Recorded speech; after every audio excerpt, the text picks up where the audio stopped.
18 বাংলার খবরের জের বিধাননগরে পুকুর উদ্ধারে তৎপর হলো পুরসভা।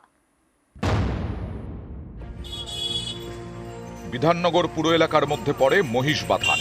এখানেই জমি মাফিয়ার দৌরাত্ম্য, রাতারাতি পুকুর চুরি। অভিযোগ, মাত্র 3 দিনে ভরাট করা হয় 11 কাঠার পুকুর। গত 2রা জানুয়ারি সেই খবর দেখানো হয় নিউজ 18 বাংলায়। খবরের জেরে তৎপর তৃণমূল পরিচালিত বিধাননগর পুরসভা। শুরু হয়েছে পুকুর উদ্ধারের কাজ। যেটা আমরা দেখলাম, আমরা যেটা নিয়মে আছে সেটা দেখে আমাদের পুলিশ ভেরিফিকেশন হয়ে গেছে। এটা পুনরায় আমাদের পুকুরে পরিণত করা হবে, কেন এই কাজ হতে পারে, চলতে পারে না। যেই করুক না রাতের অন্ধকারে, আমরা কিন্তু সে কাজ কখনো করতে দেব না। বিধাননগর, এখানে জমির চড়া দাম। ফাঁকা জমি পেলেই সেখানে নজর পড়ে প্রমোটারদের।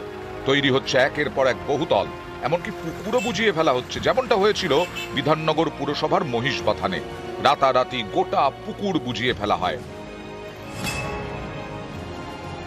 নিউজ 18 বাংলার এই খবরের জেরে বুধবার থেকে পুকুর কাটার কাজ শুরু করে বিধাননগর পুরসভা। কি করে ডিল করে ভরাট হয়ে যায় আমরা তো জানি না।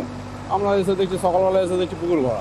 আবার নতুন করে পুকুর করে দেওয়া হচ্ছে। খুবই ভালো হবে, পুকুর তো থাকা ভালো। আশপাশে অনেক বাড়ি ঘর আছে, তাদেরও সুবিধা হবে। যেন কারো যদি কিছু হয়ে যায়, জল কোথায় পাবে গাড়ি। 2রা জানুয়ারি মহিষবাথানে পুকুর ভরাটের খবর দেখানোর পর পুলিশের টনক নড়ে। সেদিনই ঘটনাস্থলে যায় ইলেকট্রনিক কমপ্লেক্স থানার পুলিশ। এবার পুকুর উদ্ধারে আসরে বিধাননগর পুরসভা। অনুপ চক্রবর্তী, নিউজ 18 বাংলা।